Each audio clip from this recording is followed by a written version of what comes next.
Ashtami special blog নিয়ে চলে এলাম। বরের সাথে সেদিন জমিয়ে ঘুরেছি আর এইদিকে কিন্তু বৃষ্টিতেও আমাদের আটকাতে পারি। আর এত ঘোরা ঘুরে শেষ পর্যন্ত তো পায়ে ফোসকা পড়ে এতটাই খারাপ অবস্থা হয়ে গেছে যে কিনা প্যান্ডেলে জুতো হাতে করে ঘুরতে হয়েছে আমাদের। হ্যাঁ, সবটাই তো শেয়ার করব। তার আগে চলো ব্লগটা প্রথম থেকেই শুরু করি। হ্যালো এভরিওয়ান, সবাই কেমন আছো? আশা করছি সবাই ভালো আছো আর আমরাও ভীষণ ভালো আছি। সকালটা এইভাবেই শুরু হয়েছে। এখন দেখতেই পাচ্ছ 8:30 মতো বেজে গেছে। এখন আমরা রেডি হয়ে বেরিয়ে পড়েছি করিমপুর যাওয়ার উদ্দেশ্যে। তোমাদেরকে তো বলতেই ভুলে গেছে, আজকের দিনটা কিন্তু ছিল মহা অষ্টমীর দিন। ভেবেছিলাম অনেকটাই সকাল সকাল বেরোবো, আগের দিন যেহেতু রাত করে ঠাকুর দেখে বাড়ি ফিরেছিলাম সেই জন্য আর সকালে উঠতে পারি। যাই হোক, উঠে কিন্তু সঙ্গে সঙ্গে বেরিয়ে পড়েছিলাম, তাই আর সেরকম কোনো ভিডিও ক্লিপ নেওয়া হয়নি। এখন তো দেখতেই পাচ্ছ বাড়ি কিন্তু আমরা পৌঁছে গেছি। তো অনেকক্ষণ রেস্ট নিয়েছি, দুপুরে স্নান খাওয়া করে এই যে রেডি যেই হয়ে গেছি, তারপরেই দেখি বিভৎস বৃষ্টি। আমাদের কপালটা শুধু ভাবো, এই কদিন তো ঠিকঠাক এমনিতেই ঘুরতে পারি। আজকে রেডি হওয়ার পর দেখি এইরকম বৃষ্টি, তার উপরে আজকের দিনটা আবার ছিল অষ্টমীর। মানে মাথাটা কার না খারাপ হয় বলো। কিছুক্ষণের জন্য তো প্রচন্ড টেনশনে পড়ে গেছিলাম যে কি যে হবে কে জানে। তারপর ভেবে দেখলাম অতটা মাথা ঘামিয়ে লাভ নেই, কিছুক্ষণ ভিডিও করে নি, তাহলেই মনটা ভালো হয়ে যাবে। তো যাই হোক, কিছুক্ষণের মধ্যেই দেখলাম বৃষ্টিটা একটু কমেছে। কমলেও রাস্তাঘাটের অবস্থা তো দেখেই বুঝতে পারছো কি হাল হয়েছে। আজকে তো আমি সবার ফার্স্টেই রেডি হয়েছি, মানে 1 ঘন্টা আগে রেডি হওয়ার পর 1 ঘন্টা ধরে ঘরে বসে থাকা যে কি বিরক্তি, সেটা আর কি বলি। যাই হোক, এদিকে যেহেতু বৃষ্টিটা কমেছিল সঙ্গে সঙ্গে কিন্তু আমরা বেরিয়ে পড়েছি। ফার্স্টেই আমরা চলে এসেছি আমাদের জমশেদপুরের বাগজি বাড়ি। বিশেষ করে আমাদের এলাকার প্রত্যেকটা মানুষই পুজোর সময় বাগজি বাড়িতে আসবে না, এটা হতেই পারে না। বাগজি বাড়ি আমাদের ঐতিহ্য, অন্য টাইমে আসা হোক বা না হোক, এই পুজোর সময় কিন্তু আসবে, তাও আবার স্পেশাল অষ্টমী। আর আজকের ভিড়টা দেখেই তো বুঝতে পারছো, আজকেরটা তো অষ্টমী স্পেশাল ভিড় ছিল, তবে প্রত্যেকটা পুজোর দিন কটায় এইরকম ভিড়ই থাকে। এদিকে মন্দিরের ওপরটাও এতটা ভিড় ছিল যে তোমাদেরকে তো মায়ের মুখটাই ঠিকঠাক দেখাতে পারলাম। আর এখানে তো এসে ভাবলাম কয়েকটা ভিডিও করব, কিন্তু ভিড়ের জন্য সেরকম কিছুই ঠিকঠাক হয়। তবে ভেবে দেখলাম এসেছি যখন কয়েকটা তো ফটো ভিডিও করে রাখি, শেষমেশ অন্তত পক্ষে নাই মামার থেকে কানা মামা তো ভালো তোলা হয়ে গেলে ওখান থেকে বেরিয়ে আসতেই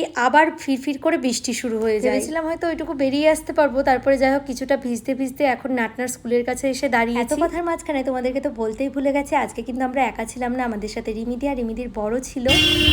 আমাদের অবস্থা দেখো, একদিন ঠাকুর দেখতে বেরিয়ে একদম কি বৃষ্টি, কোনো জায়গায় কম কোনো জায়গায় বেশি। করিমপুরে ভাবলাম একটু কম হবে, প্রপারে দেখছি খুবই বৃষ্টি। আমাদের বাড়ির ওখান থেকে শুরু হয়েছে, রাস্তায় মাঝে মধ্যে দেখছি কম কম।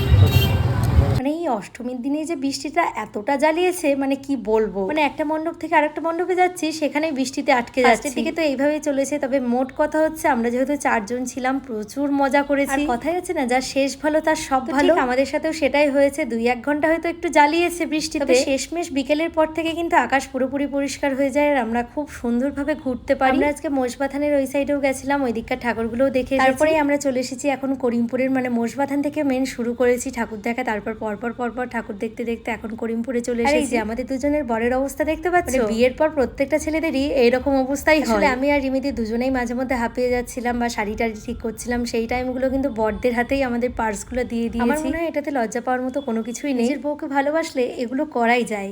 প্রপার করিমপুর এরিয়ার মধ্যে ফার্স্ট এই যে আমার বর ভিডিও করতে ব্যস্ত, আমার ভিডিও করছে, অনুভব ভিডিও আমাদের নারী শক্তি কথাটার নর দিল ক্ষুধা, নারী দিল সুধা, সুধায় ক্ষুধায় মিলে জন্ম লভিছে মহামানবে মহাশিশুকে। প্রপার করিমপুরে তো এই প্যান্ডেলটা ফার্স্ট হয়েছে, আর আমাদের ওখানে কোনটা ফার্স্ট হয়েছে সেটা আশা করি তোমরা অনেকেই জানো। সরি, শুধু আমাদের এরিয়া বলে না, পুরো প্রপার করিমপুর জুড়ে প্রত্যেকটা আমাদের আশেপাশের এরিয়া জুড়েই কিন্তু আমাদের দিশারিটা ফার্স্ট হয় প্রত্যেকটা। এবারে সেম সেটাই হয়েছে, তবে দিশারির প্যান্ডেলটা কালকের ব্লগে দেখতে পাবে। এতক্ষণ ধরে এতগুলো প্যান্ডেল দেখতে দেখতে আমাদের পায়ের কি হাল হয়েছে সেটা আশা করি দেখেই বুঝতে পারছো। না গাইজ, এগুলো শুধুমাত্র ভিডিওর জন্যই করা হয়েছে, তো ভাবলাম ব্লগেও কয়েকটা ভিডিও ক্লিপ দিয়ে দিই। পুজোকালের দিনে একটু হাঁটাহাঁটি হলে তো একটু তো পায়ে ব্যথা হবেই, তাই বলে যতটা ভিডিওতে দেখতে পাচ্ছ ততটাও না। আগে থেকেও কিছুই ভেবেছিলাম না, হঠাৎ করে গিয়েই মনে হলো এরকম একটা ভিডিও করাই যেতে পারে। বাইরে যেহেতু ভিডিও করা খুব একটা অভ্যেস নেই, তো সেই জন্য একটু লজ্জায় লাগছিল। এই ভিডিওটা দেখে আশা করি বুঝতে পারছো, ফার্স্টের দিকে তো হচ্ছিলই না, এত মানুষ তাকাচ্ছিল। অন্যান্য মণ্ডপের থেকে এই মণ্ডপটা একটু ফাঁকা ছিল বলেই আরো করতে পেরেছি। যাই হোক, মোটামুটি প্যান্ডেল দেখা হয়ে গেলে এখন আমরা চলে এসেছি মেঘনা পার্কে। মোটামুটি বেশ আজকে অনেকগুলোই ঠাকুর দেখা হয়েছে, তো এখন ভাবলাম কিছু খাওয়া যায়। মেঘনা ক্যাফেতে তো আজকে মোটামুটি ভিড় হবেই, এটাই স্বাভাবিক।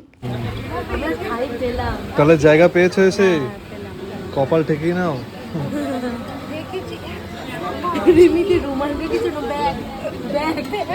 এইভাবে করে খাওয়ার পর আবার তারপরও বসে থাকতে ইচ্ছা করছে। মানুষজন কি উঠলো। করেছো তুমি? এত নোংরা, খাও ওগুলো খেয়ে নাও। আসলে আজকের দিনে যে এসেই জায়গা পেয়ে যাবো এটা একদমই ভেবেছিলাম না, সঙ্গে সঙ্গে যাই হোক জায়গাটা পেয়ে গেছি। অনেক কিছু অর্ডার করেছিলাম, তবে ভিডিও স্টোরেজের সমস্যার জন্য আর সেগুলো নিতে পারি। এখান থেকে গিয়ে রাত্রে একটু দিশারিতেও গেছিলাম, যাই হোক কোনো কিছুই দেখাতে পারলাম না। আর আজকের এই পুরো ব্লগটা তোমাদের কেমন লাগলো অবশ্যই কিন্তু কমেন্ট করে জানিও। তো চলো ব্লগটা এখানেই শেষ করছি, সকলকে টাটা।